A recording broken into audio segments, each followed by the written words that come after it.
Hey, welcome to Aussie Target Map. In this video, I'm going to quickly do an introduction to the new Race to an Area tool. So we've got a couple of different ways we can use this. So let's start with setting up our task. This is based, I'll do this setup based on a task just flown recently. So basically we're going to set our timing based on a circle. We're going to pick the center of the circle.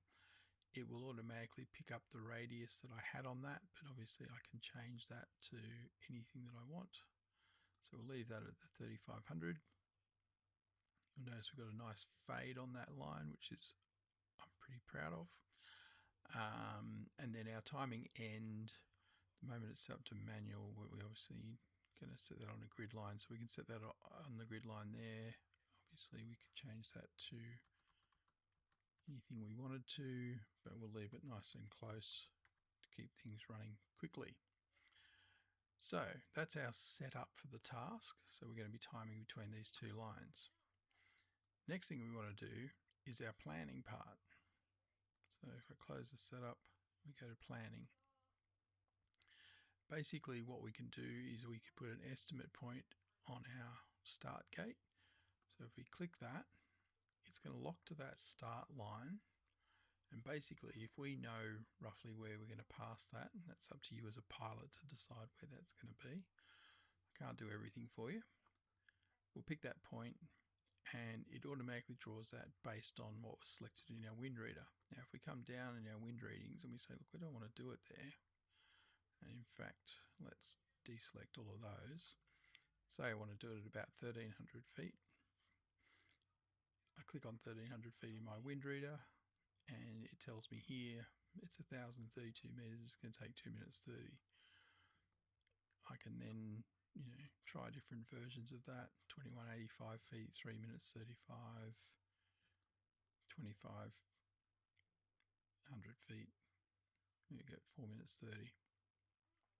So once you've decided where you want to do that, it could be just convenience, it could be timing, it could be relative to where you want to come out and all the rest of it. That's up to you to make a decision. So we'll come back down here, we'll pick a nice low one for the moment, 785 feet. It will tell you that. At that point, you can use that as your declaration. So if you click on that, it puts it in there, 2 minutes and 5 seconds. And that's what you're going to put into your logger as your declaration if you're happy. And at that point, we can close our planning down. Now what you would do is while you're flying, and we're going to simulate this, so I'm going to pick a point in the simulation. I'm going to put my altitude up to whatever it is, 785 feet or something. Let's start there, 781. And we start our simulation. So as we're flying along, we would arm the tool. And with the tool armed, it's telling us that we're going to start in about 30 seconds. We've got about 0.25 of a kilometre to go until we get to the start point. Let's zoom in on this. Got a little bit of refining. I don't quite know why that's jumping around so much, but I'll fix that shortly. And basically at this point, if I change my altitude, that point's going to change and all the rest of it. Now once I cross the boundary and start timing, you'll notice it automatically starts the stopwatch and we're now counting our time. And what it's telling me at my current track at the moment, I'm going to arrive 29 seconds early and it's telling me I need to fly at 785 feet. So I adjust my altitude and I fly up to 785 feet.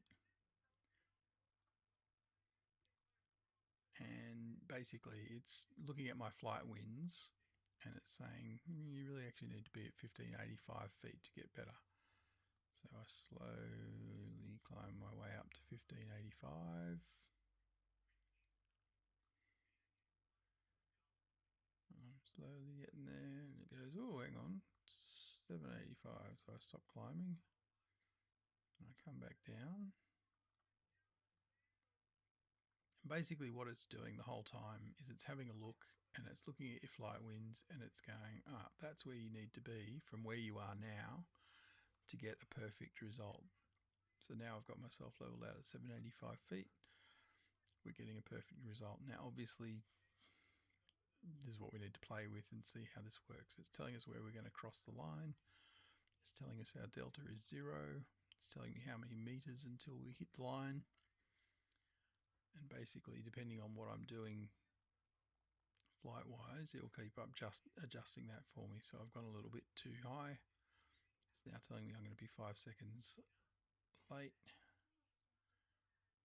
Bring myself down. It's now saying basically to get the perfect result I need to be down at 7:35, so we'll keep coming down. And there we are on a perfect trajectory. Only 100 meters to go. Hope the speed doesn't change. And once we cross the line, it will change to complete.